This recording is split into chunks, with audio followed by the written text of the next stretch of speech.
Bien, chicos, vamos a comenzar la clase de Feno. Antes de esto voy a dar una breve explicación de qué trata esta materia y cómo nació esta materia.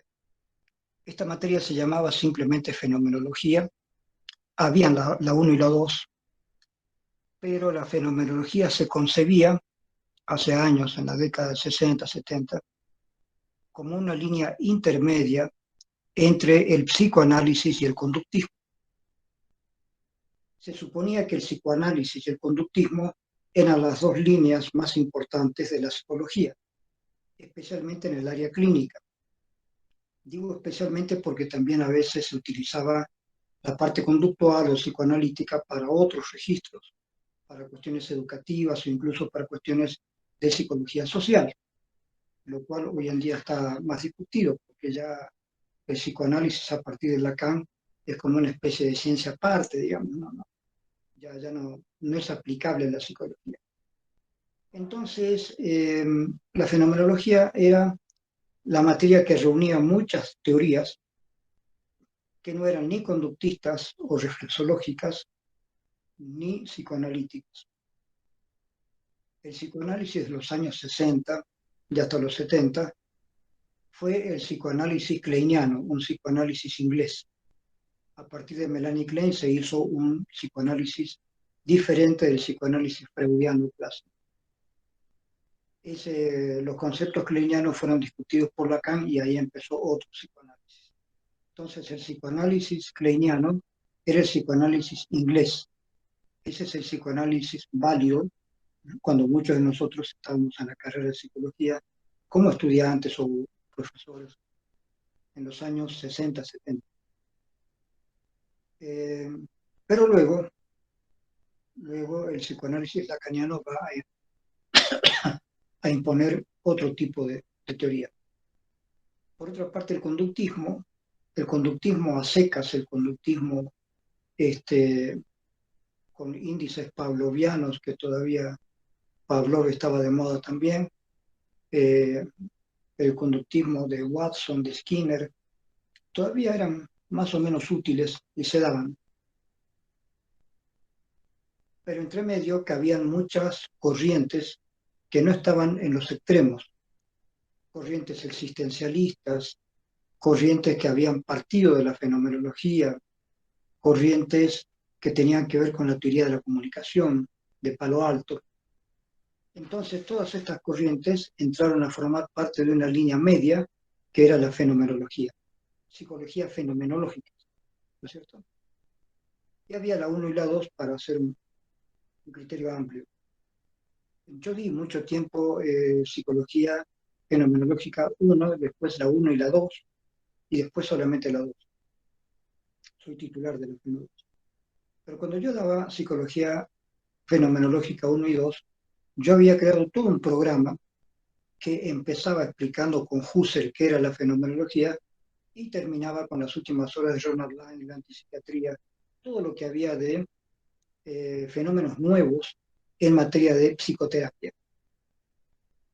Pero después dejé la Feno 1, otro colega se hizo cargo, y este colega mezcló muchos temas. Entonces yo pedí hacer otro ejercicio de teoría en la Feno 2. Me lo permitieron y con ese programa es que yo rendí mi examen para ser titular, el examen de titularidad. De manera que yo soy titular en Psicología Fenomenológica 2. Y esa psicología de la FENO 2, yo le cambié totalmente el programa, ya no tenía nada que ver con antes.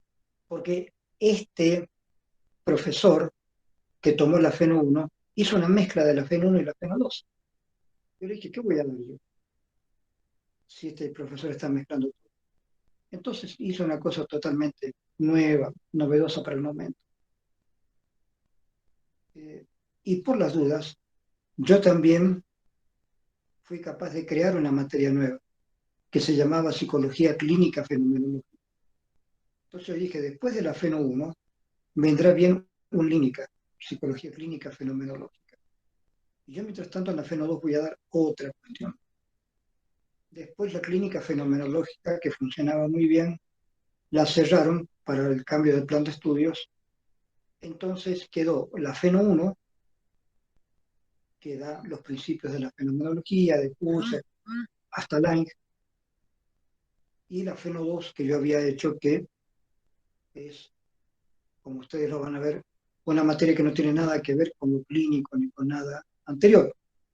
Mi materia Feno 2 casi se la podría incluir en la psicología social o en la filosofía, ¿no?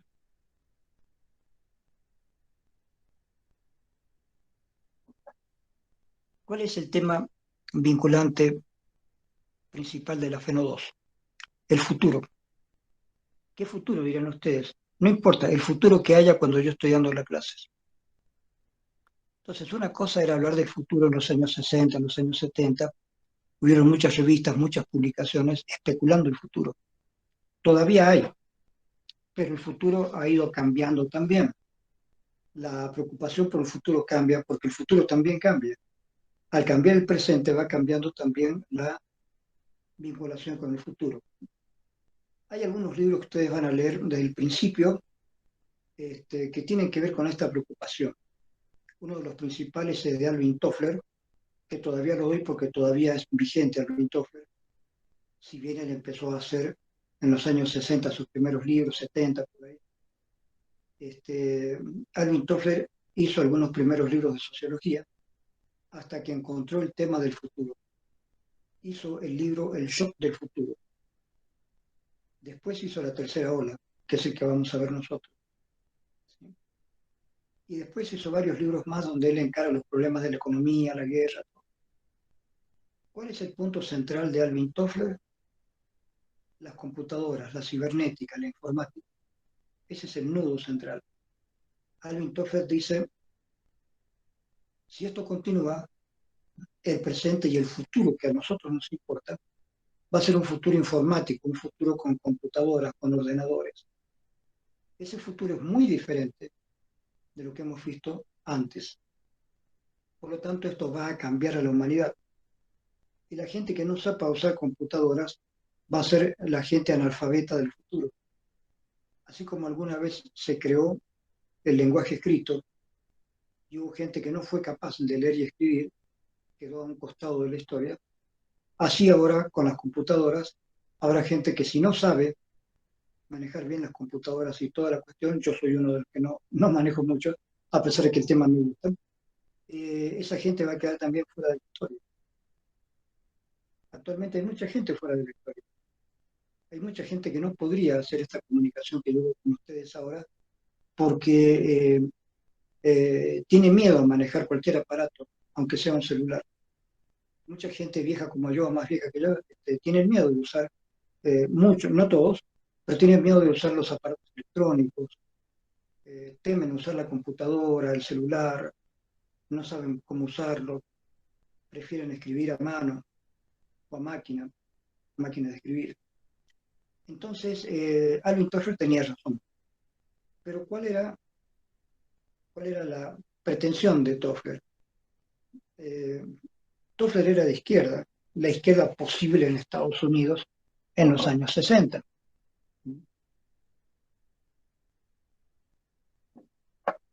Les quiero recordar que al final de la Segunda Guerra Mundial terminó en el año 45, la Segunda Guerra. Yo nací en el año 46, tengo 74 años. El término de la Segunda Guerra estableció otros enemigos. Ya no eran Estados Unidos y Europa contra Alemania o Italia. Ahora era todo contra Rusia y China, que eran países comunistas. Al definirse el comunismo en Rusia y otros países que formaron la URSS, Unión de Repúblicas Socialistas Soviéticas, al formarse la URSS y China como países, grupo de países marxistas, se le llama comunismo, pero una aclaración, chicos, el comunismo nunca fue real. El comunismo es cuando hay una etapa final de una revolución. Mientras tanto, ¿qué es lo que hay? Que eso lo explicó Marx. La dictadura del proletariado. ¿Esto qué significa? Si la sociedad capitalista está con los grandes capitalistas, que es la burguesía o clase alta, los empleados o profesores o gente que trabaja en actividades más intelectuales, que es la pequeña burguesía, según Marx, nosotros diríamos una clase media, y el proletariado, según Marx, que son los obreros. Nosotros diríamos la clase baja o ahora diríamos la clase obrera, porque no necesariamente decir clase obrera es decir clase baja, no siempre. En Estados Unidos o en Europa hay obreros que ganan bastante dinero y al ganar dinero ya no son exactamente clase baja. Podría hacerse una gran discusión de qué es la clase media. Entonces podemos pensar en clase media alta, clase media media, clase media baja. Pero lo importante es que Alvin Toffler decía, si las máquinas reemplazan a los obreros, ya no tendría que haber más obreros. Si las máquinas reemplazan todo lo esperable, el mundo va a ser otro. Entonces, a Alvin Toffler se le ocurre que, haciendo una historia muy grandes rasgos, Alvin Toffler plantea una clasificación. Primera ola, segunda ola, tercera ola. Primera ola, la ola agrícola, que duró muchísimo tiempo. Segundo, la ola industrial, en la que todavía estamos, y que según Toffler es la más pesada porque es la que constriñe totalmente, te aprieta. Y el futuro posible de la tercera ola, con máquinas, el futuro cibernético, el futuro con computadoras que son capaces de hacer todo, con máquinas autorreguladas que son capaces de hacer todo. Se logró hacer en Japón una fábrica de autos y la fábrica trabaja sola. La fábrica no necesita obreros, la fábrica trabaja sola. ¿Es posible eso? Es posible, se ha hecho. No se difundió, pero está hecho. Es posible que una fábrica tenga máquinas autorreguladas y esas máquinas autorreguladas hacen todo. No hay obreros, no hay personas. Las máquinas hacen los autos. Las máquinas hacen cualquier cosa que tú le pides que haga. ¿Es posible? Es posible. Pero se dieron cuenta que es más barato utilizar personas. Ustedes saben que hay muchas denuncias, fábricas como Nike o Nestlé, que en diferentes países usan a gente muy pobre, hacen eh, trabajo infantil, que está prohibido en muchos lugares, ellos lo hacen. Son fábricas grandes que para no gastar ni siquiera, no solamente en máquinas, fábricas que no quieren gastar en los obreros en Estados Unidos, porque el obrero de Estados Unidos está muy bien pagado, comparando con otros obreros.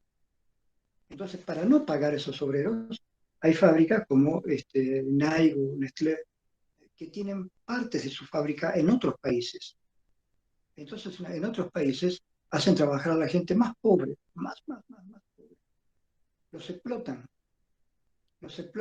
les pagan miserias para que esa gente haga partes importantes de la industria. Cuando todo está terminado o a medias, entonces esa producción vuelve a Estados Unidos. En Estados Unidos le dan el toque final y de ahí lo distribuyen. Y parece que todo lo hubieran hecho máquinas, muy lindas, todo aquello, pero no, ese es el toque final. La parte más dura es un trabajo de niños o mujeres en países pobres. Niños que son explotados, mujeres que son explotadas o violadas. Todo eso está hecho en países re pobres, en lugares muy pobres, donde por centavos esa gente va a trabajar. Y esa fábrica entonces va a ganar más. Entonces, no solamente las fábricas de Estados Unidos no han empleado toda la tecnología que Alvin Toffler decía que se iba a emplear, sino que ni siquiera usan a sus propios obreros, porque los obreros en Estados Unidos, después de mucho esfuerzo y mucho trabajo y mucho sacrificio con gente muerta, después esos obreros exigieron un buen salario y les dieron un buen salario. Pues bien, los empresarios norteamericanos han preferido sacar parte de su industria fuera de Estados Unidos, en la China o en países repobres, para gastar lo menos posible en obreros. Entonces, Marx tenía razón en un punto. El capitalista lo que le interesa no es hacerle un servicio a la población con su industria, es ganar. Y va a buscar cómo ganar, cómo aumentar la plusvalía, cómo, cómo hacer que una parte del trabajo del obrero quede para el capitalista y no para el obrero. Porque el obrero debería ganar relativamente bien, está bien, sí, es un obrero, pero que gane lo que debería ganar. Un obrero debería ganar, digamos, $3.000, ya listo. Pero a un industrial le parece mucho pagar $3.000 a todo. Entonces va a buscar lugares lejanos donde haya gente muy pobre y a esa gente pagarle $100 para hacer el mismo trabajo que un obrero en Estados Unidos exigiría mucho más.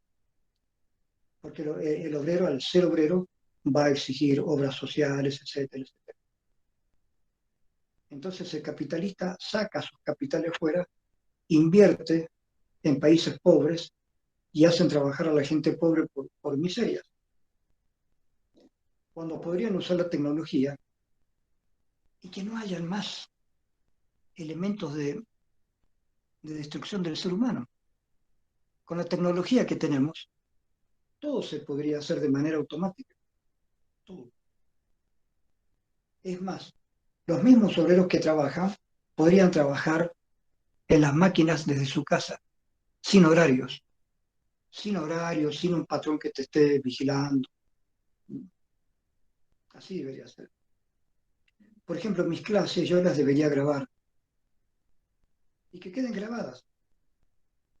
Y que cualquier persona que quiera seguir la carrera de psicología agarre las materias y vea las clases que han grabado los profesores. Y esa clase podría ser válida por 3 años, digamos, y después habría que renovar.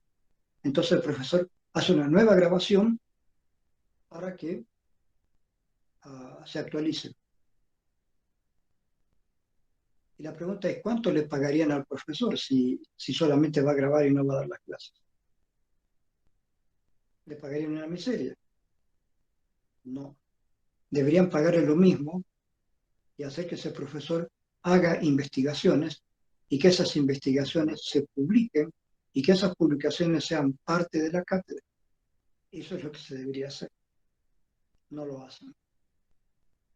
Entonces, de entrada les digo la tercera ola de la que vamos a hablar, un libro muy lindo. Eh, Tristemente no ha sido aplicada, no se ha desarrollado tanto como yo mismo creía.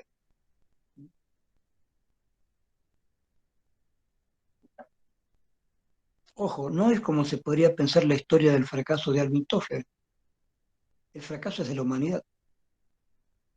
El planeta está fracasando al hacer un capitalismo tan aburrido, tan estúpidamente aburrido por el deseo de ganar plata, que muchas cosas que podrían cambiar no cambian, no cambian. Entonces, la pregunta es, ¿y qué estás enseñando, Barraza, si vos mismo estás diciendo que esas cosas no se han cumplido? Sí, no se han cumplido, pero se están cumpliendo en parte. No es que no se han cumplido de manera absoluta, se están cumpliendo en parte. Ustedes ven que ya el mundo de hoy, y con la pandemia se ha acelerado más, es un mundo electrónico, es un mundo virtual. Que a muchos, por ejemplo, yo pensé que a mí me iba a gustar el mundo virtual, resulta que no me gusta mucho, no estoy tan acostumbrado. Pero les repito que el mundo virtual es el mundo del futuro, no hay otro. Las universidades van a desaparecer con el tiempo, tienen que desaparecer. ¿Para qué? ¿No?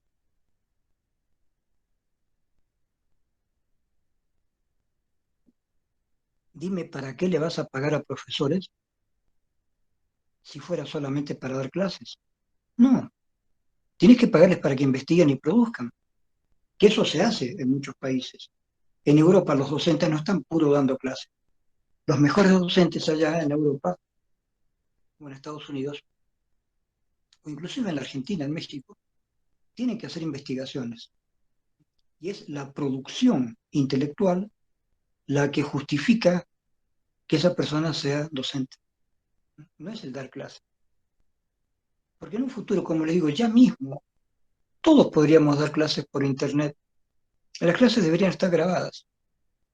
¿Qué quiere estudiar psicología? Venga, cuando esté en tal parte va a tener materia de Feno 1, Feno 2, esas. Entonces tú deberías tener acceso a las grabaciones de todas las materias. Entonces vas viendo una materia, te anotas, dices, yo voy a hacer esta materia, voy a hacer Feno 2. Pagas, tienes que pagar, la universidad tiene que también cobrar algún dinero, pagas.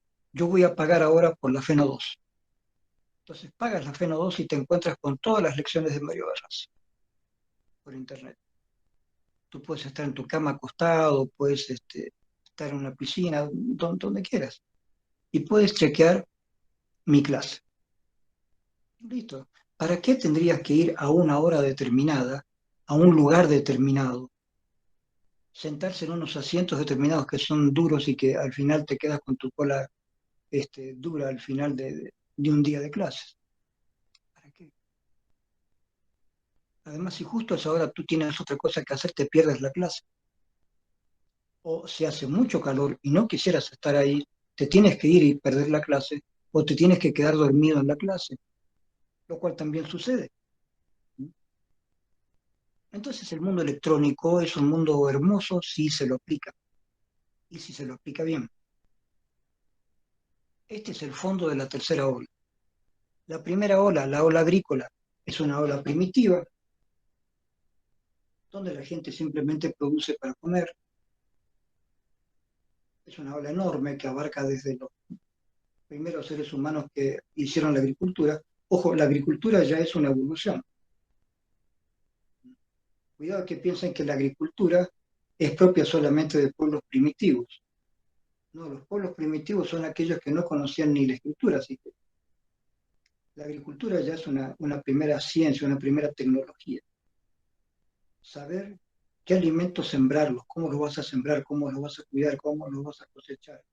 Eso implica el principio de la conservación de la alimentación. Los primeros hombres solamente recogían frutos, o por ahí si eran carnívoros mataban animales, pero no sabían cómo sostener la alimentación. La agricultura es la primera industria real, digamos, es la primera cosa que la mano del ser humano hace para sobrevivir, algo racional. No es el puro recoger frutos, no, es algo racional. Voy a plantar estas semillas, va a crecer tal cosa, la voy a cuidar y voy a comer. En Argentina, una de las principales industrias es el vino, con que se hace el vino con uva. Entonces las grandes plantaciones que hay en Mendoza es de uva, enormes plantaciones, uva, todas las clases de uva. También hay duraznos, también hay enormes plantaciones de aceituna para hacer el aceite de oliva.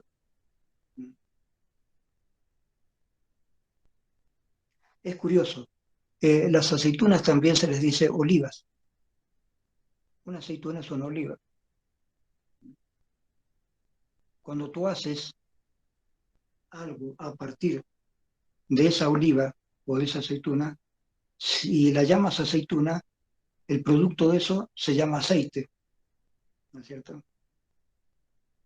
Si la llamas oliva, el producto de eso, líquido, se llama óleo. El óleo es lo mismo que decir aceite. Por lo tanto, decir aceite de oliva es una redundancia bastante estúpida porque ya estamos acostumbrados. Es como, para no decir aceite de aceituna, o para no decir óleo de oliva, decimos aceite de oliva. Mezclamos las dos, pero es lo mismo, ¿no es cierto? Es lo mismo. Entonces en Mendoza hay grandes plantaciones de aceitunas, vides, vino, eh, pero el dueño de todos esos terrenos, por lo general, no vive ahí. El dueño vive en la ciudad, vive en otra parte, y contrata a alguien. A eso se le llama el contratista. Ese tipo que contrata es que se hace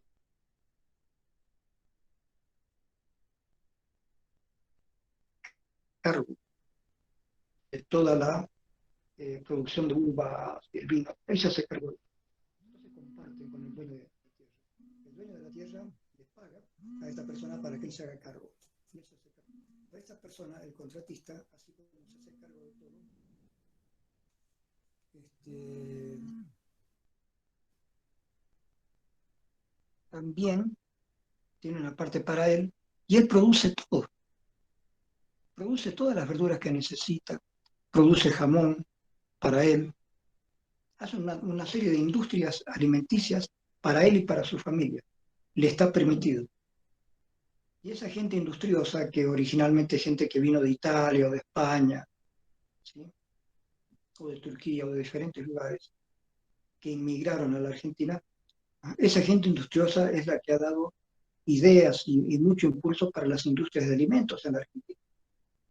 Ese contratista se hace cargo de toda la producción, por lo menos 10 hectáreas o 20 hectáreas o 50 hectáreas de la producción de uva para el vino, y él se reserva un pedazo para él, se le permite.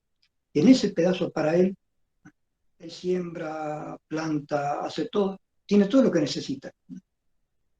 Incluso tiene sus animales de granja, tiene su granja.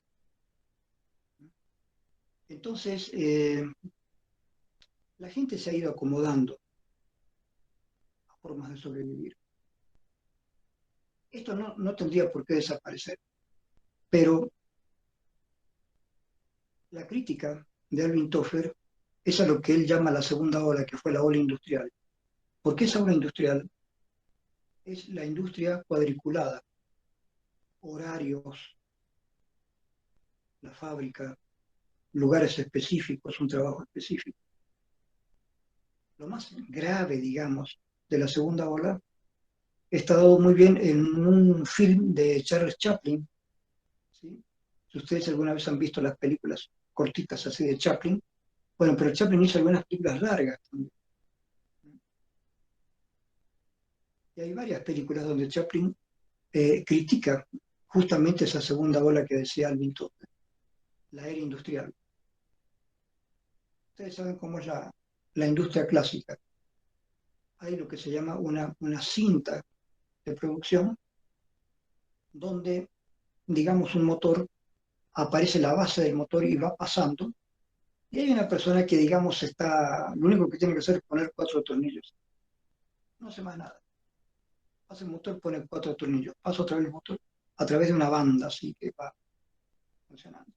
Y esta persona pone 4 tornillos de 8 a 12 y de 2 a 8. Ponen tornillos, nada más, todo el día. Ese es su trabajo. Hay otro que ajusta las tuercas. Hay otro que pone algún aparato más para que se vaya haciendo el motor. En lugar de que que cada persona haga un motor, hay esta cinta que pasa y los obreros van armando el motor de a poco, cada cual en un sitio. Pero ¿eso qué significa? Que el obrero se vuelve parte de la máquina. Ya no es el mismo artesano que antes hacía todo. Ahora es el obrero. El artesano todavía está en la primera ola. El obrero es de la segunda ola. Esa persona cuyo trabajo está disminuido para que él sea parte de la máquina. Justamente eso es lo que ahora se ha superado.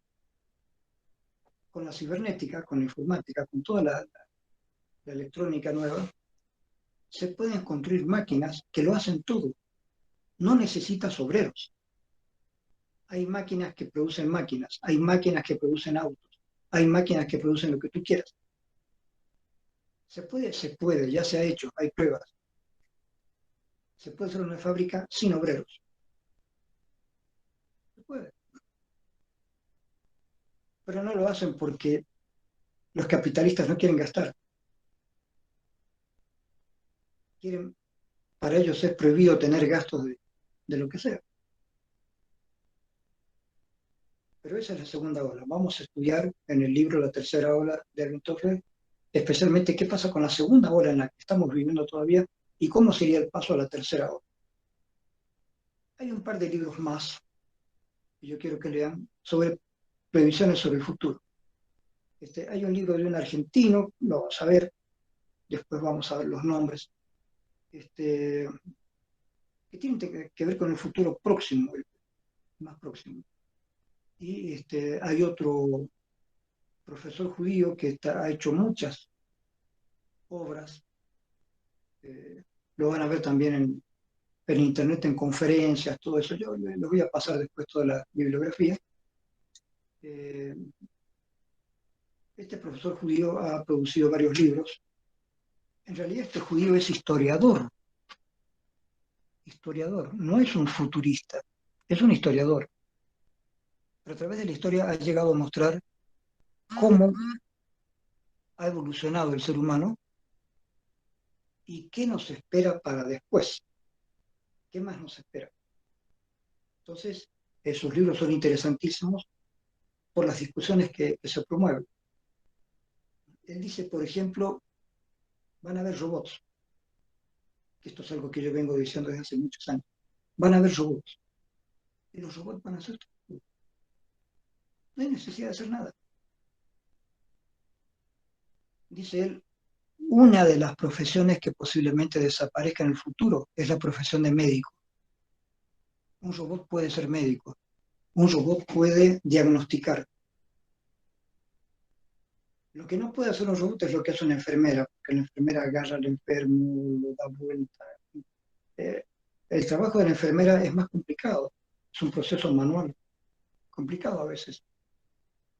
El trabajo del médico no es muy complicado, un robot lo puede hacer. Casi el 90% de lo que hace un médico lo puede hacer un robot. De manera que los médicos van a ser algunos de los sacados del mapa de los trabajos posibles.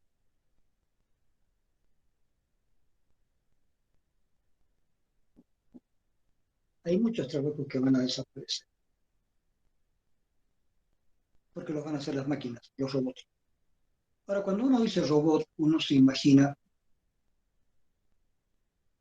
una especie de ser humano artificial, que puede ser, ya lo han hecho. Tal vez ustedes han visto, yo he visto una entrevista que le hacen a un robot con rostro de mujer, con fisonomía de mujer. Y el robot es capaz de intercambiar, hace un diálogo. Esta persona le hace preguntas al robot y el robot contesta. Como si fuera una mujer bastante simpática, que responde las preguntas y ella misma aclara cosas sobre las preguntas o sobre las respuestas, como si fuera un ser humano. Se nota que es un robot porque eh, el lenguaje todavía no tiene esa fluidez, esas características de subidas y bajadas de tono que tenemos los seres humanos. Pero caramba, es un robot y habla casi como un ser humano y responde preguntas. Ya está hecho. Eso ya está hecho. Entonces, había una película que le dieron, en castellano le dieron el nombre Cuando el futuro nos alcance. En realidad en inglés se llamaba Soylent Green, porque en ese futuro el Soylent era el único alimento que quedaba. Soylent Green era como un jabón verde, un pan verde. Era el único que había, porque lo sacaban de las algas del mar. Eh, la parte, digamos, un poco terrorífica de la película es que cuando una persona quería morirse, le decía al gobierno y el gobierno le proporcionaba una muerte muy bonita. La persona se sentaba muy cómodamente en un sillón, veía en una pantalla de tipo cinerama, una pantalla casi circular, con sonido estereofónico, veía cómo era el mundo que se había perdido, porque en ese entonces ya no había árboles, ya no había nada, se había eliminado la naturaleza.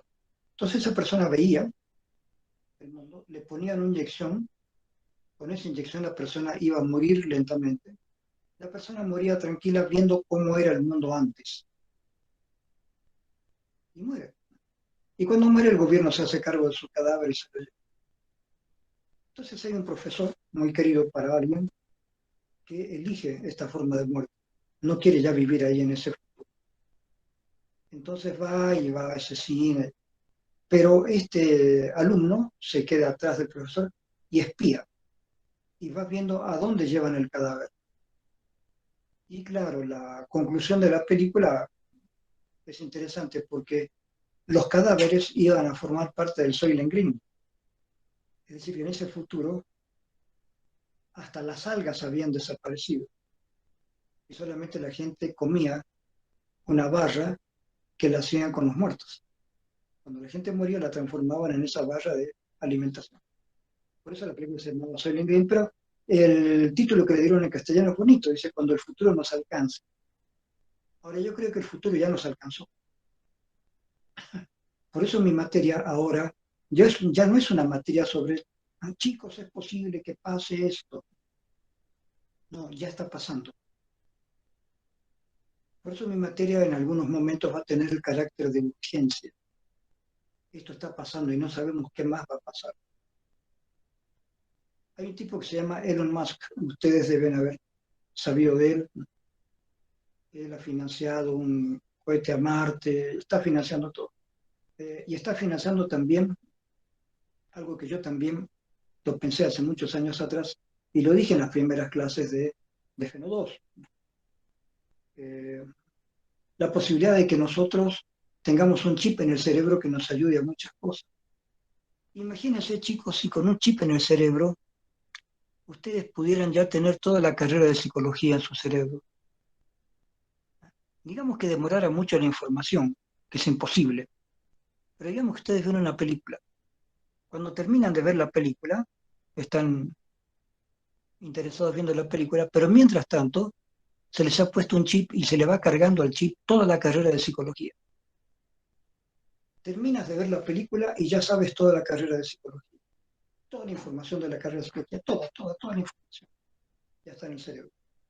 Entonces después te toman un examen para ver cómo entró la información a tu cerebro, a ver si hay algo que corresponde. Nada más. En el lapso de una película, o mucho menos, ya tienes toda la carrera de psicología en el cerebro. ¿Cuántas carreras podrías hacer? Todas las que te dé la gana. Es cuestión de ponerse chip y harías la carrera de ingeniería, la carrera de física, de química, harías la carrera de biología, harías la carrera de arquitectura, harías la carrera de economía, de ciencias políticas. En un solo día podrías hacer 10 o 20 carreras en el chip. Eso es una ficción que yo le escribí en algún momento. Es una ficción, por supuesto, pero esa ficción ya está dejando de ser ficción. Este señor Elon Musk, como yo les digo, tiene un departamento en todas las industrias que él tiene que se está encargando de estas cosas. Están tratando de hacer un chip para poner en el cerebro de las personas y ayudar a las personas que tienen problemas neurológicos. Hay varios problemas neurológicos que no tienen solución todavía. Entonces están fabricando un chip y él mismo dice, es muy difícil hacerlo porque hay que hacer el chip sin romper neuronas y conexiones neuronales.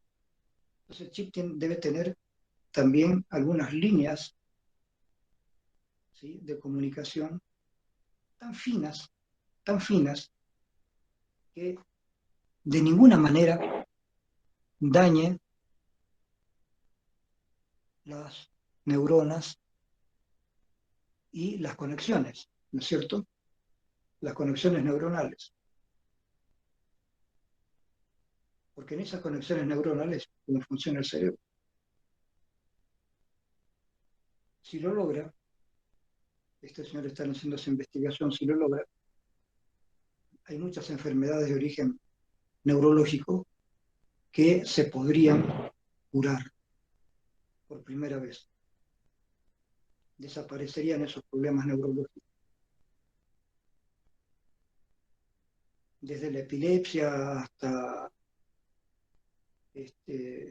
síndromes, algunos conocidos y otros más o menos desconocidos, a los cuales se les aplican medicamentos muy fuertes, ¿no es cierto?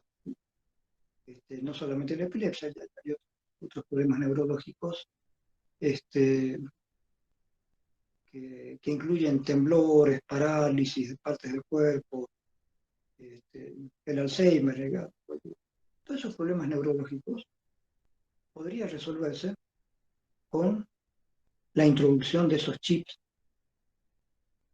Y esos chips se puede manejar el chip con órdenes para que el chip haga funcionar por lo menos un cierto número de neuronas que reemplazarían aquellas neuronas que no funcionan. Ese reemplazo neuronal haría que el cerebro funcione bien, sin necesidad de hacer operaciones que por lo general no dan resultados o todavía dan resultados desastrosos. Entonces, para no hacer ese tipo de cosas o medicamentos demasiado fuertes, estos chips aliviarían al paciente sin provocarle alteraciones neurológicas. Más bien, contribuyen a solucionar cualquier tipo de alteración. Eso ya no es un futuro que va a venir, eso ya se está experimentando, se está probando, se está empezando a hacer. Por eso yo les digo que mi materia que trata del futuro se ha ido convirtiendo en una materia que trata del presente, porque muchas cosas que no existían cuando yo empecé a dar esta materia ya existen. Un robot que hable, que funcione, sí, ya existe. Un robot que por lo menos pueda cuidar niños o pueda cuidar ancianos, sí, ya existe. Existen muchas cosas. Máquinas que puedan funcionar solas, existen. Todo existe. Es caro, es muy caro, pero existe. Y una cosa que pensamos hace muchos años atrás, ¿sería posible dar clases a distancia? Sí, es posible, lo estamos haciendo en este momento. Esto que estamos haciendo ahora, hace años atrás, era ciencia ficción. Ahora ya es ciencia y es tecnología, ya no es ficción. Ya no hay ficción, lo estamos haciendo. Ya está.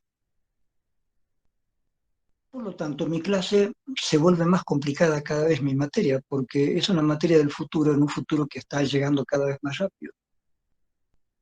Por lo tanto, por otros motivos, yo estoy pensando seriamente en jubilarme o ahora o a fin de semestre. Pero no sé, creo que mi jubilación tal vez tendrá que ver con la jubilación de la materia. Esta materia debería llamarse de otro modo, si alguien la quiere proseguir.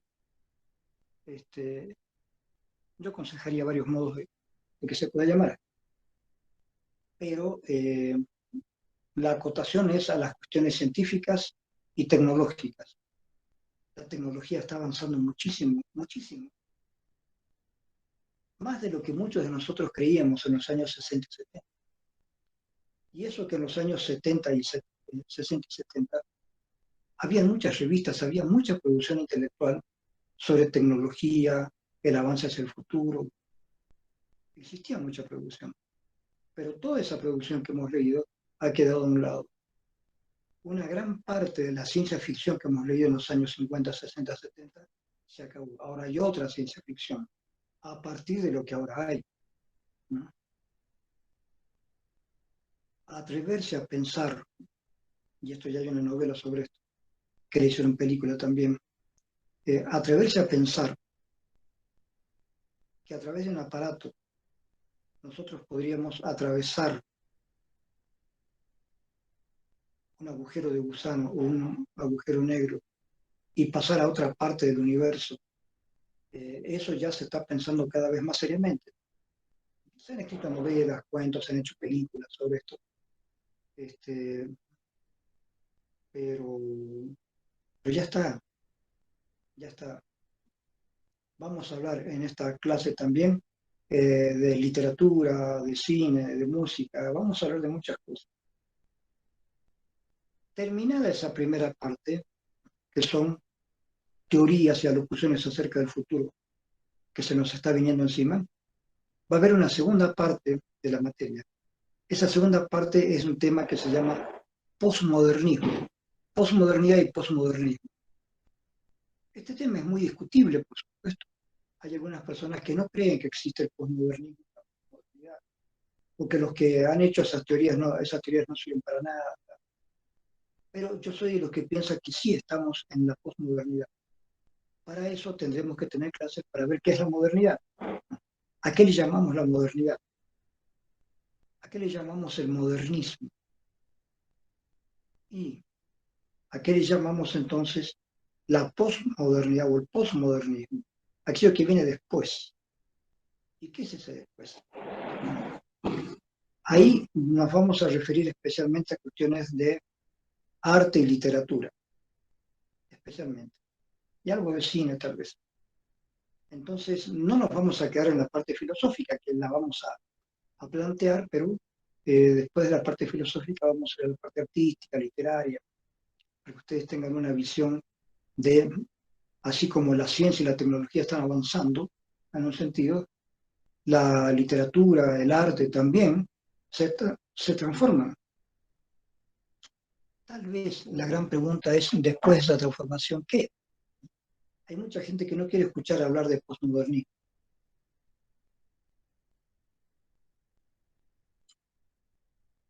porque el posmodernismo implica un cambio tan fuerte en cuestiones de arte, literatura, que la gente dice, bueno, si le hacemos caso al posmodernismo, a la posmodernidad, a lo que los filósofos hablan acerca de esto, desaparece la cultura, desaparece el mundo cultural.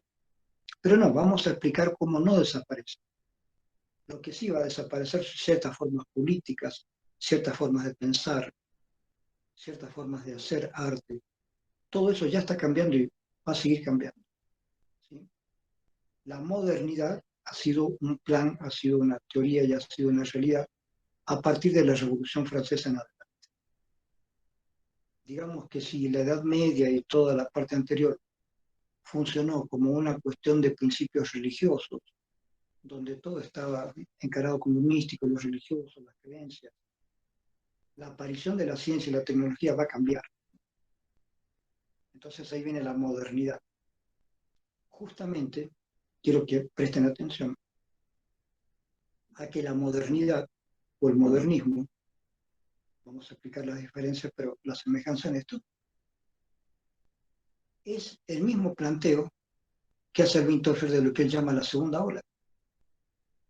Entonces, sí, así como la segunda ola está superada por la tercera ola que está apareciendo, así la modernidad y el modernismo están siendo superados por la posmodernidad y el posmodernismo.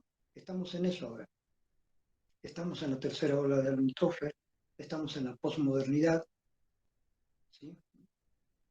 Que plantean varios filósofos, uh, y que se plantea especialmente a partir de varios filósofos franceses, ¿no es cierto? Eh, eso. Entonces ahí vamos a hablar de la posmodernidad. Después vamos a hablar de un biólogo chileno, Maturana, Humberto Maturana. Con Humberto Maturana vamos a entrar en otra lógica. Humberto Maturana es biólogo, todavía vive, y estuvo a punto de ganar el premio Nobel de biología, de ciencias, de medicina. Él descubrió que una célula trasplantada se recomponía a sí misma.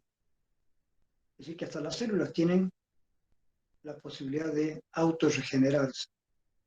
A eso le llamó él autopoiesis. Autopoiesis. Auto es a sí mismo, o sí mismo. Poiesis, de donde viene la palabra poesía, significa en realidad trabajo, es un trabajo, como, digamos, el trabajo de un escultor es una poiesis. Eso es una poiesis. El trabajo de un pintor es una poiesis, un trabajo. Con la poiesis se transforma una materia, se transforma algo. Entonces, la autopoiesis Es como una célula se transforma a sí misma para no morir. La cambian de lugar, la cambian de situación a esa célula aislada. La célula sola se recompone por dentro para poder sobrevivir. Ese descubrimiento lo hizo Maturana, Humberto Maturana, junto con Varela, un discípulo de Francisco Varela, ambos chilenos. Varela ya falleció en Francia. Este, entonces, vamos a leer un poco las teorías de Humberto Maturana. Junto con Humberto Maturana hay varios discípulos. Hay alguien que fue discípulo de él, después Maturana se enojó con él. Eh, de este señor vamos a leer un libro que tiene que ver con el lenguaje. ¿Sí? Que él después utilizó el libro para otras cosas, pero nosotros lo vamos a utilizar para la psicología, que es lo que nos importa. El mundo del lenguaje. Y él ve cómo el lenguaje revolucionó el mundo. No el lenguaje, sino no solamente la aparición del lenguaje, sino la reflexión acerca del lenguaje. Pero él dice, esto no es un libro sobre el lenguaje, sino sobre la conducta humana. Entonces hay una evolución del lenguaje y hay una reapropiación. Hablamos, pero no sabemos cuál es la importancia del hablar. Entonces este señor plantea, vean, una promesa, por ejemplo. Una promesa es importante, cambia la realidad. Si yo hago la promesa de regalarle algo a alguien o hago una promesa cualquiera, yo tengo que cumplir esa promesa. Llegado el momento tengo que cumplir. Yo prometo ser alcalde, prometo ser presidente, prometo ser rector de la universidad. Y prometo que si llego a ese lugar voy a realizar esos cambios. Bueno, ganaste, llegaste y ahora cualquier cosa que yo digo me compromete. En la vida cotidiana yo me comprometo. ¿Quién va a lavar los platos después de comer? Yo. Bueno, terminamos de almorzar. ¿Quién va a lavar los platos? Vos dijiste que lo ibas a hacer, tenés que hacer. ¿Mm?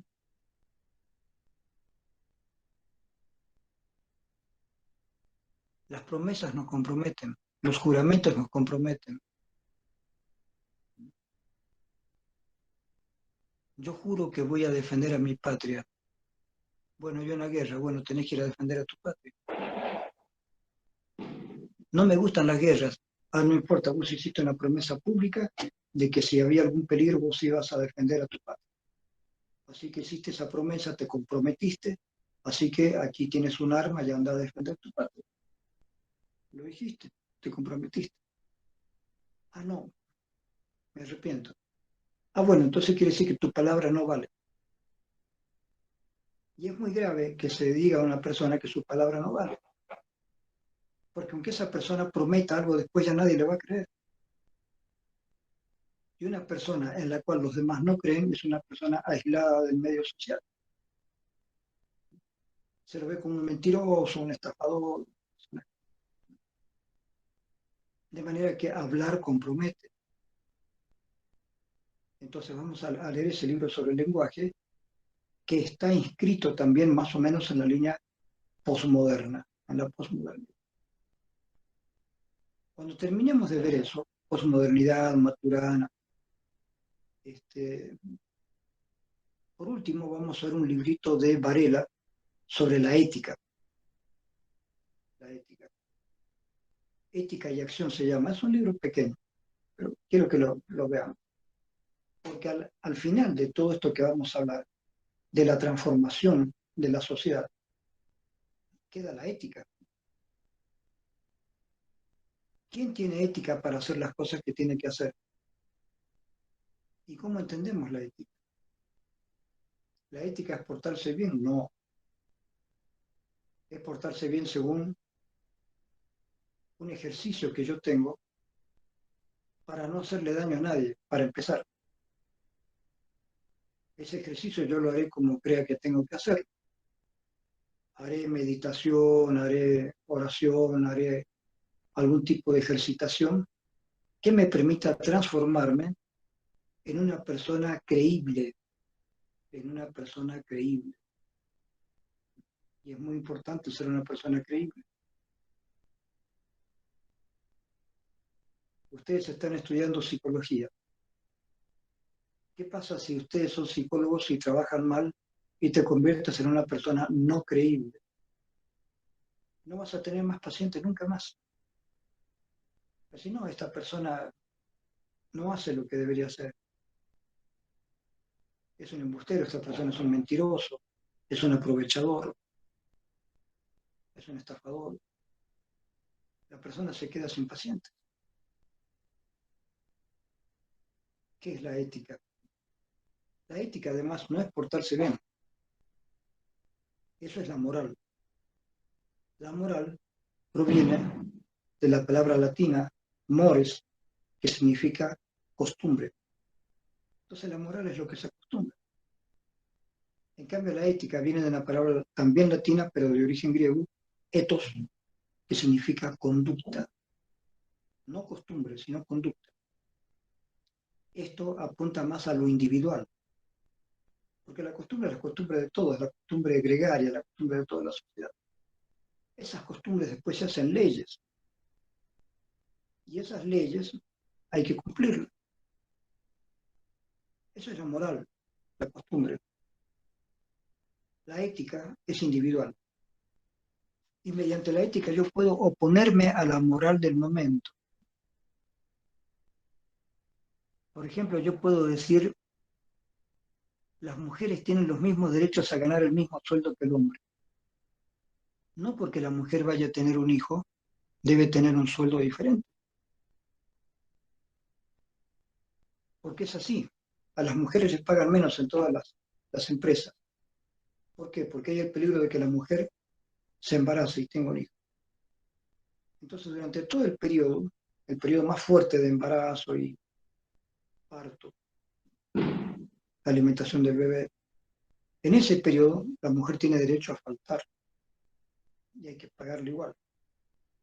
Y mientras tanto hay que contratar a otra persona que reemplace a esa señora que faltó porque tiene su bebé. Y hay que pagar la alimentación del bebé, parte de eso. Entonces las fábricas dicen, las empresas dicen, no, no me conviene pagarle igual que un hombre porque el hombre nunca va a faltar por embarazo. Los hombres no se embarazan. Las mujeres se pueden embarazar. Y son por lo menos 3 o 4 meses que yo voy a perder a esta empleada. Le tengo que pagar igual, le tengo que pagar más incluso porque tengo que pagar alimentación. Y mientras tanto tengo que contratar a otra persona que haga ese mismo trabajo. Tengo que pagar 2 sueldos para un mismo trabajo durante varios meses. Eso es lo que el empresario no quiere. Entonces el empresario dice, eh, una mujer corre el peligro de embarazarse. Por lo tanto, le voy a pagar menos, porque si tuviera esa señora que embarazarse, yo le tengo que pagar igual, entonces le pago, pero le pago un poquito menos de lo que le pagaría a un hombre. ¿Por qué? Porque tengo que reemplazarla además sin dejarle de pagar. Le tengo que pagar a ella y a su reemplazo. Por eso se le paga menos a las mujeres en todas las empresas. Pero en Europa, en muchos lugares, ya hay alguna lucha para que la mujer gane igual. No por unos meses que esté embarazada y dé a luz, va a recibir menos pago. Así que ya hay proyectos de ley para que cambie todo esto. Pero si una persona dice, yo voy a luchar contra las empresas para que paguen bien, ahí es una postura ética, no es moral. No es moral porque no es lo que se acostumbra. Lo que se acostumbra es quedarse callado y dejar que todo pase.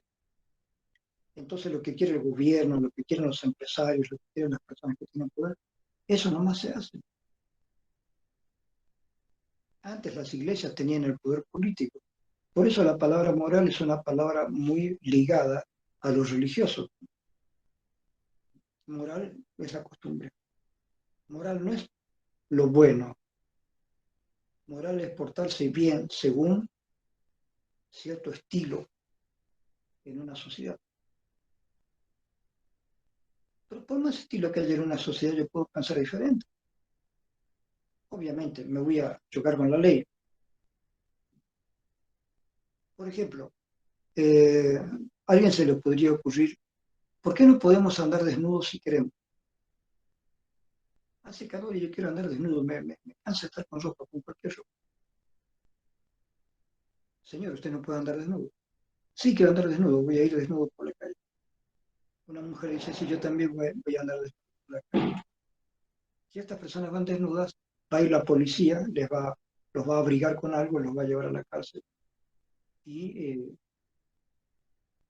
van a hacer que las personas nunca más cometan este tipo de actitudes porque son inmorales, no están con la moral social. Por ejemplo, vean el aborto. El aborto es un problema de ética y de moral. En la Argentina se aprobó ahora el aborto. Pero ¿en qué consiste? ¿Por qué se hace esto? Porque dicen, hay muchas mujeres que no tienen educación, no tienen la cultura suficiente, se embarazan, quisieran abortar, pero en los hospitales no les permiten abortar porque el aborto estaba prohibido. Y algunas de estas mujeres eh, ingieren cosas muy peligrosas o hacen operaciones peligrosas, operaciones en el sentido de que ellas operan un objeto para introducirlo por la vagina y llegar al útero y matar al feto. Eso obviamente produce catástrofes. Muchas mujeres mueren por este tipo de procedimientos. Entonces hay dos cosas importantes.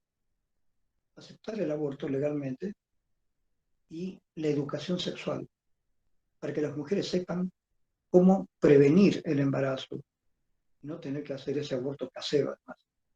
Entonces, si la mujer no pudo prevenir el embarazo, entonces que el hospital le provoque un aborto higiénico, un aborto que no la mate a ella. De eso se trata la ley que han aprobado. Pero el aborto no es obligatorio tampoco, sino que es la posibilidad de ir a un hospital público y que se pueda hacer. ¿Por qué? Porque se sabe que hay muchas personas que tienen mucho dinero para ir a un hospital particular, una clínica particular muy costosa, y hacerse las mujeres ahí un aborto del que nadie va a saber nada, silencio. Nadie va a saber que esa mujer se ha hecho un aborto o esa jovencita se ha hecho un aborto, porque son personas de clase alta que pueden pagarse un aborto. Entonces la pregunta es, ¿por qué las personas de clase alta se pueden pagar un aborto?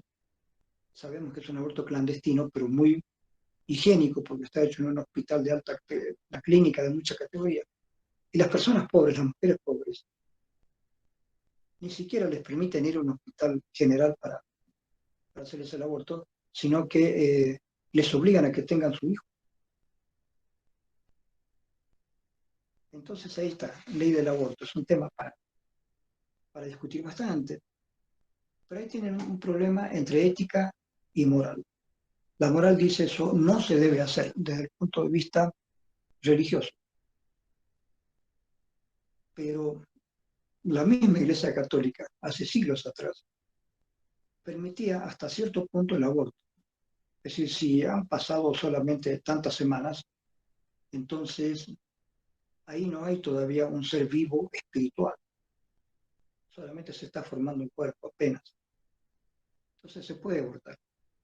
La misma Iglesia hace siglos atrás lo aceptaba, dentro de cierto lapso, ¿sí? No hay que decir lapso de tiempo porque se sobreentiende que un lapso es de tiempo, no hay lapso de cantidad ni de longitud. La palabra lapso significa un tiempo específico.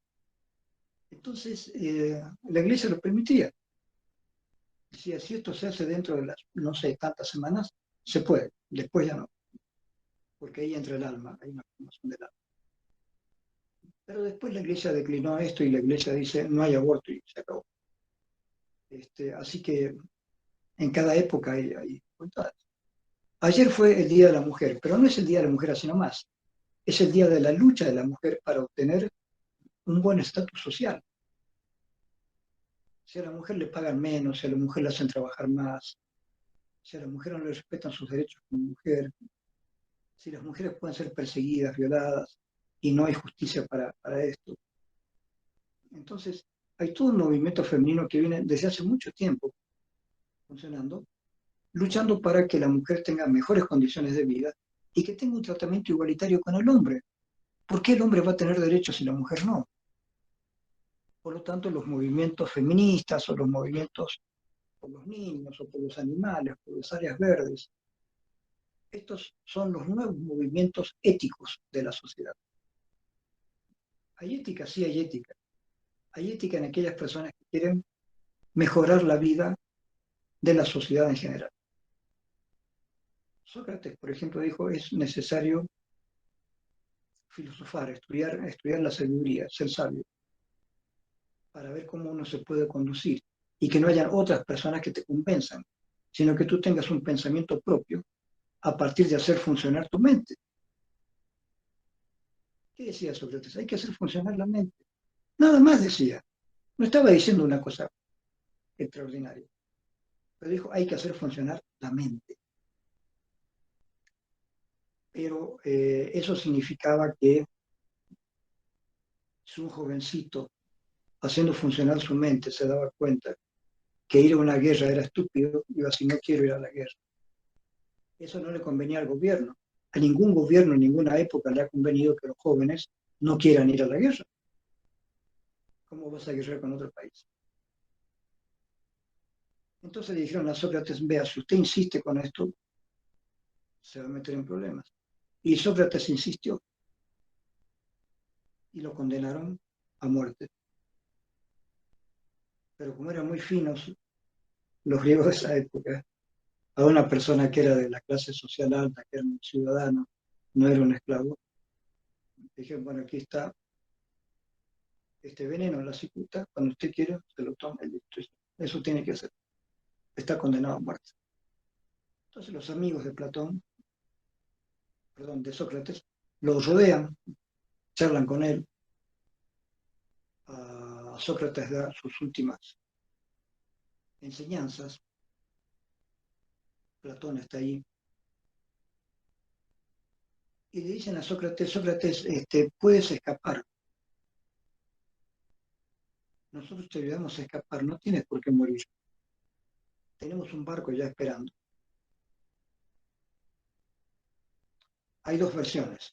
Una versión dice que Sócrates dice, si yo escapo, todas las cosas que yo he dicho, nadie las va a creer, porque van a decir, ah, Sócrates tuvo la oportunidad de escapar y escapó. Entonces Sócrates no es ético. Y si no, me quedo, voy a tomar la cicuta y listo. Si me ordenan que me mate, me mato, no hay problema, se quedó. La otra versión que a mí me parece más interesante es que la mujer de Sócrates era muy fregada, lo agarraba a Sócrates por aquí, por allá, lo perseguía, no le dejaba hablar con los amigos. Entonces cuando le dicen, Sócrates, tenemos un barco esperando para ir, y le dicen, ¿en el barco está mi mujer? Sí, me tomo la cicuta. Era mejor desaparecer y no estar con esa mujer. Eh, bueno, en términos generales, chicos, en términos generales, esto es lo que nosotros vamos a ver en la Fenodus. ¿Sí? Yo les voy a dar después, les vamos a pasar por escrito para que no haya ninguna confusión, toda la bibliografía, los libros que ustedes tienen que leer. Esos libros, todos los libros, se encuentran en la fotocopiadora Olivia. ¿Por qué les marco esto? Porque la dueña de esa fotocopiadora ha sido nuestra alumna en la carrera de psicología. Entonces, ella me garantiza que van a hacer buenas fotocopias. Si hay algún problema, yo hablo con ella para mejorar, para que las fotocopias sean buenas. Entonces, y también para que no cobre demasiado. Eh, entonces yo prefiero que vayan ahí y ella ya tiene todos los libros que yo empleo en la FENODUS, incluso libros anteriores que no todos los utilizo. Eventualmente voy a hacer que les den una fotocopia de un librito, que ya el librito ya no existe. Los regalé más que vender un libro pequeño que yo hice. Hizo dos libros pequeños y uno grande. El libro pequeño tiene algunos ensayos que son buenos para la FENA 2. Entonces, ese librito más lo van a leer. Es un libro pequeño, más o menos de este tamaño. Ustedes ven esto, libro sumamente pequeño.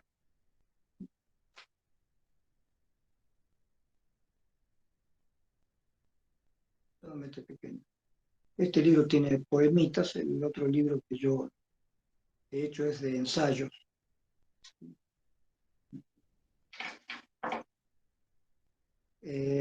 Y esa va a ser la bibliografía general para todo el semestre. Les voy a poner también otra bibliografía que es optativa para ahondar más en estos temas. No es obligatoria, ¿sí? No es obligatoria. Hay lo que se llama la bibliografía específica y la bibliografía general. Eso se hace en los planes de estudio, en los planes de materia, se hacen los libros también. Un buen libro de estudio, ustedes van a ver que tiene una bibliografía específica de los libros empleados para hacer ese libro y una bibliografía general. Además, hay estos autores que tratan esos temas. Ninguno de esos autores está citado en el libro, pero es para ampliar el tema, para ampliar el conocimiento del tema. Pero en la bibliografía específica están ahí todos los libros que se han tomado para hacer este libro. Para hacer este libro, yo he puesto citas de tales autores. Están esos autores.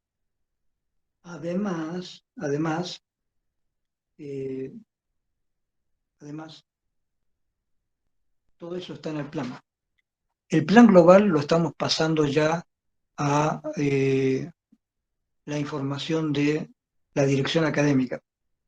Cuando ya esté en la dirección académica y me avisen que ya está aprobado, entonces les vamos a pasar el plan global también. El plan global que yo tengo no difiere mucho, porque uno debería cambiarlo cada semestre. Y eso es muy loco, ¿sí? Es loco. Porque antes nosotros hacíamos un programa, como todavía se hace en algunas universidades europeas, programa de la materia, un par de hojas. Estos son los temas. Esto es la bibliografía del tema. Y esto es bibliografía general. Listo. Tal vez alguna orientación de la materia. Por ejemplo, hay tantos exámenes, hay tantas prácticas. Eso. En cambio, cuando yo rendí examen de competencia, en los primeros exámenes de competencia que hicieron después de muchos años, nos obligaron a hacer un plan global así que es el que tenemos que presentar, bastante gordo, con mucha información, con muchas cosas. Y no me gusta presentar ese plan porque ¿para qué? O sea, ¿qué? O sea, no, es un plan enciclopédico así. Y pide muchas estupideces en San Simón. San Simón se ha ido volviendo una universidad más aburrida cada vez. O sea, ¿qué se presenta un plan así? Lo que habría que presentar, como les digo, es un programa de estudios. Estos son los temas, estos son los libros que yo voy a ampliar para ese tema, y si además quieren ampliar, estos son los libros para ampliación. Reglas para la materia, esto, listo. ¿Sí? Primer parcial, segundo parcial, final y práctica. Eso es todo. Ahora, ¿cómo vamos a hacer los exámenes? Todo va a ser ahora por internet, todo va a ser así virtual. Pero como va a ser virtual, lo mismo yo voy a hacer lo que ya vengo haciendo antes de que usemos la virtualidad. Yo estoy haciendo eh, exámenes orales y las prácticas orales. La práctica, para hacer la práctica, tienen que reunirse en un grupo de por lo menos 7 personas. 7 es un número interesante. Más puede haber algún poco de peleas. Menos eh, puede haber falta de armonía de acción. Con 7 hay buena acción en un grupo. Ese grupo de 7 alumnos, o de 8, o de 6, ese grupo tiene que hacer una pequeña investigación bibliográfica. Aquí viene el punto interesante, chicos, tratando de no emplear la bibliografía que yo les estoy dando. Busquen otra bibliografía, busquen otras noticias, busquen otras cosas que tengan que ver con la materia, pero que no tenga que ver específicamente con la misma materia, tal como yo se lo doy, porque si no sería una repetición. Entonces, el trabajo práctico es una investigación pequeña, no hay tiempo de hacer grandes investigaciones, una investigación pequeña,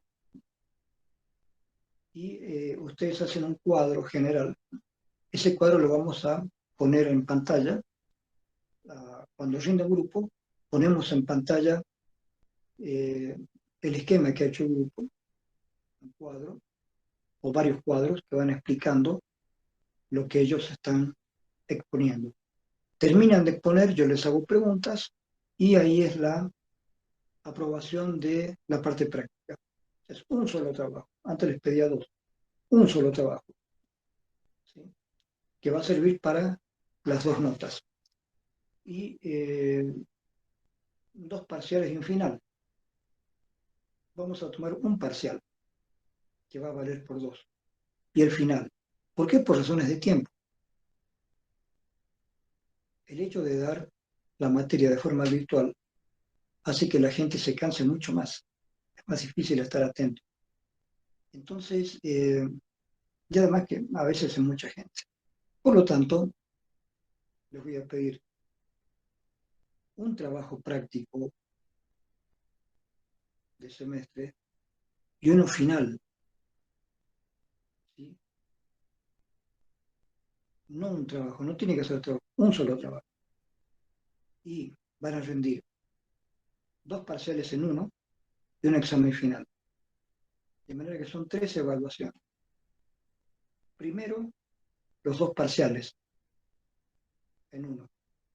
Segundo, el práctico. Tienen que presentar un trabajo práctico y defender. Y por último, examen final. Listo. Eso es todo. Son tres evaluaciones.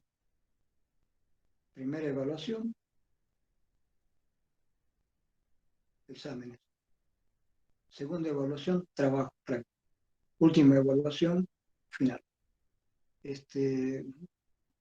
Porque ustedes saben, en las planillas hay para dos parciales, para dos prácticos, para el final. No estamos en condiciones ahora de hacer dos evaluaciones, dos prácticos, después el final. No hay tiempo, no hay tiempo para hacer eso. Y es más complicado que yo reciba por internet todo esto.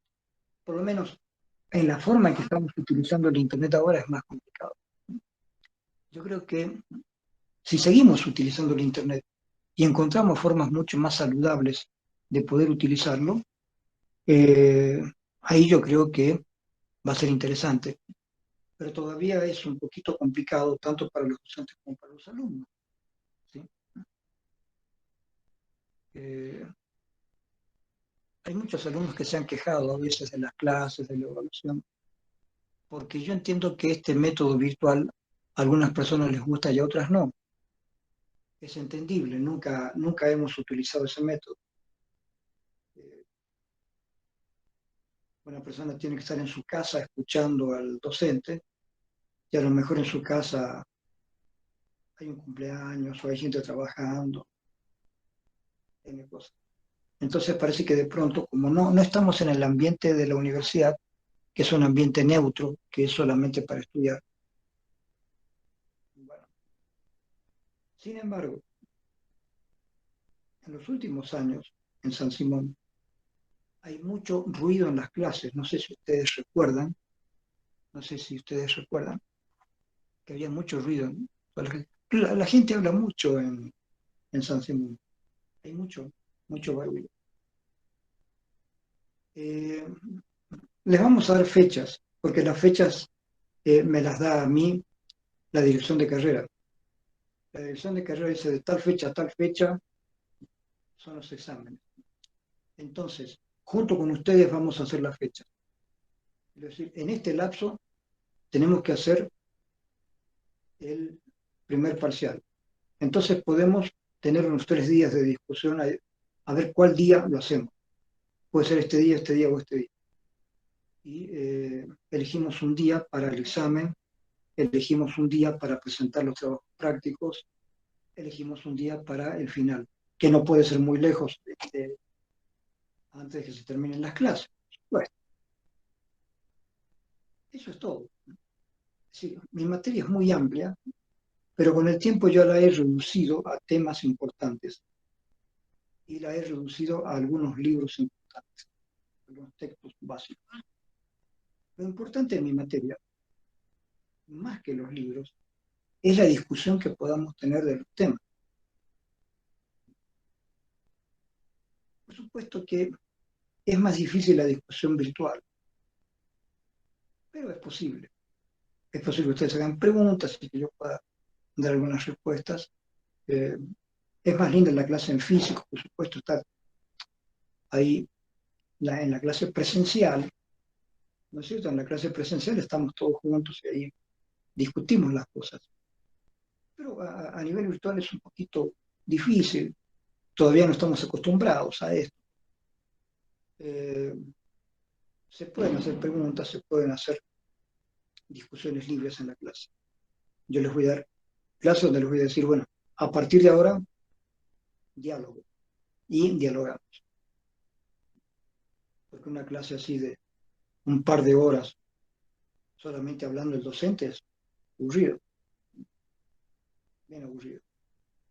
Eh, bien, entonces nos quedan 15 minutos, hasta las 4 es la clase más o menos. Entonces nos quedan 15 minutos. En estos 15 minutos ustedes me pueden hacer alguna pregunta, pueden plantear algo, yo les puedo responder.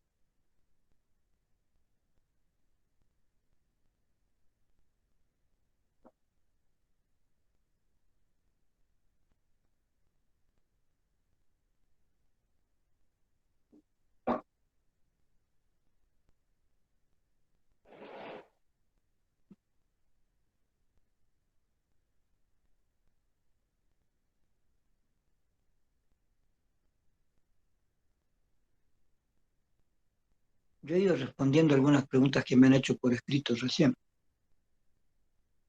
Si alguien quiere hacer alguna pregunta por escrito, porque en este momento creo que todavía no está esta persona que me está ayudando para hacer el control.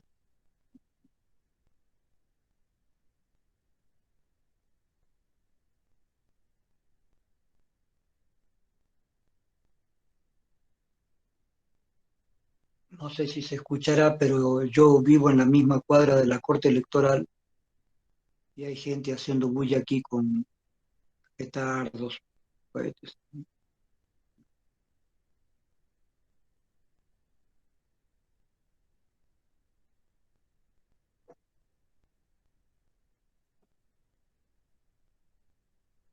Háganme preguntas por escrito, yo les voy a responder. Todos los exámenes son orales. Y esto no es por la pandemia ni nada. Ya desde antes yo decidí que todos los exámenes tienen que ser orales. ¿Sí? Eh, ¿Por qué? Porque los exámenes escritos, los mismos alumnos ya se han olvidado de escribir y tienen muchísimos errores, cuesta leer. Entonces prefiero oral, todo oral. Los temas de investigación los van a hacer ustedes. Yo recién les hablé y vamos a repetir, los vamos a mandar por escrito, cuáles son los temas de la materia. A partir de esos temas, ustedes pueden buscar el mismo o un tema diferente con otros libros, con otra información. Por ejemplo, el tema de los robots. Licenciado, usted tiene tales libros sobre robots. Yo tengo uno mucho mejor, donde dice esto y esto y esto y esto. Licenciado, nosotros como grupo vamos a estudiar las últimas operaciones que se hacen en el cerebro para esto. Allá. O alguien dice, yo tengo un buen libro, he conseguido un buen libro sobre cómo van a ser las fábricas del futuro. ¿Sí? Y ahí pueden ustedes hacer la investigación. Los grupos yo preferiría que fueran de 7 alumnos, no mucho más, no mucho menos.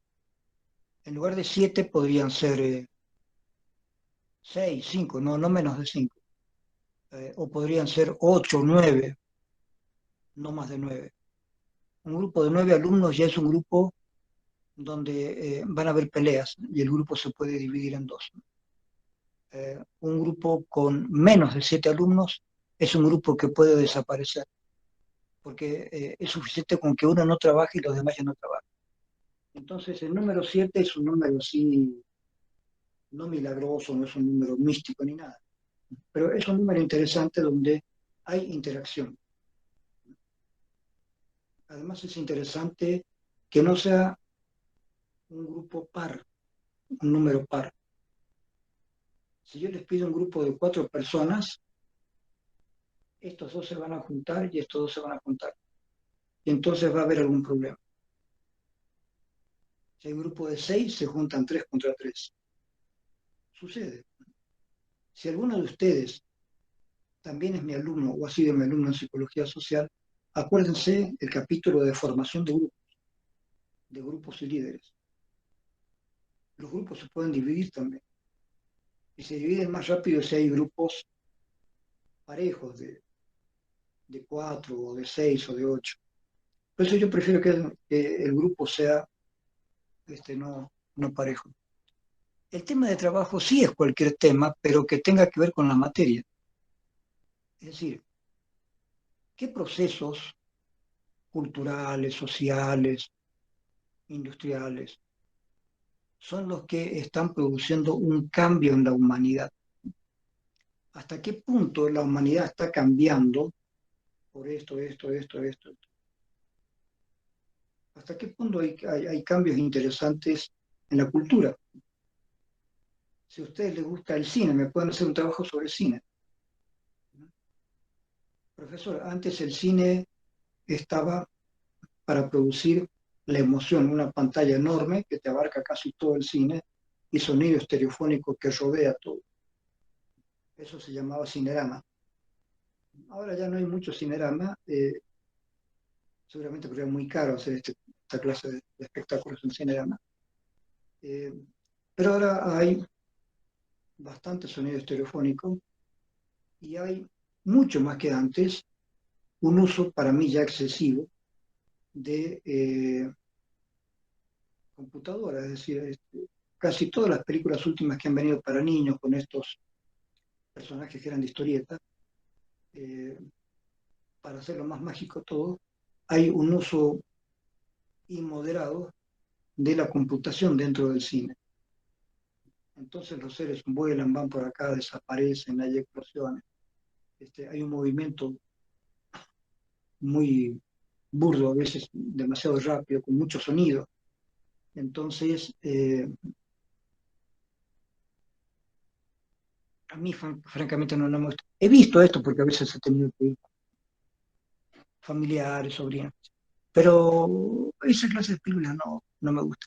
Se pueden ver películas también por internet, hay películas que uno las puede ver hasta en el celular, pero se pueden ver por televisión si ustedes tienen una pantalla más o menos grande, y en Netflix o hay algunos operadores que te proveen de películas, y habría que buscar películas clásicas. Si a alguien le gusta la historia del cine, puede hacer un buen trabajo sobre la historia del cine. ¿En qué medida, por ejemplo, han habido películas futuristas que han sido muy importantes para crear conciencia del futuro? ¿En qué medida han habido películas artísticas donde se producía un nuevo arte que ya no tenía que ver con el arte anterior? Si hablamos de posmodernidad, posmodernismo, también hay que hablar de cine, de música, de todo. Por ejemplo, para mí, lo que pasa es que cuando lleguemos a ese punto, yo les voy a explicar mi filosofía específica sobre esto.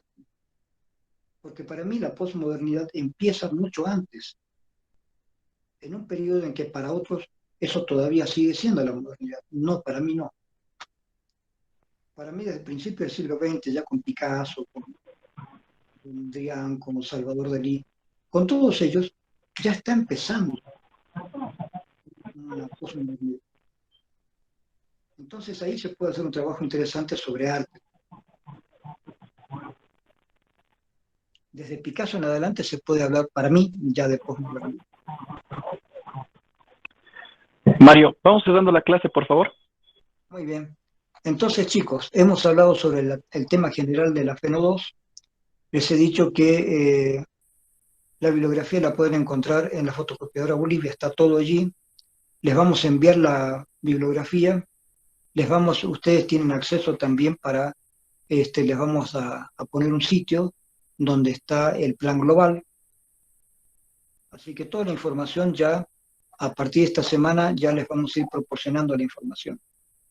Así que ustedes ya saben en qué consiste la materia. Van a ver 2 parciales en uno y un final. Y va a haber una presentación de prácticos. Y eso sería todo. Entonces, vayan preparándose preguntas y en la próxima clase, después que yo dé la clase, me mandan por escrito las preguntas. O se las pueden mandar directamente a Luis, pueden ir haciendo las preguntas. Listo, chicos, nos vemos. Chau, chau. Hasta luego, Lisa. Hasta luego, Lice. Hasta luego, Lice. Gracias. Hasta luego, Lice. Hasta luego, Lice. Hasta luego, Lice. Hasta luego, Lice.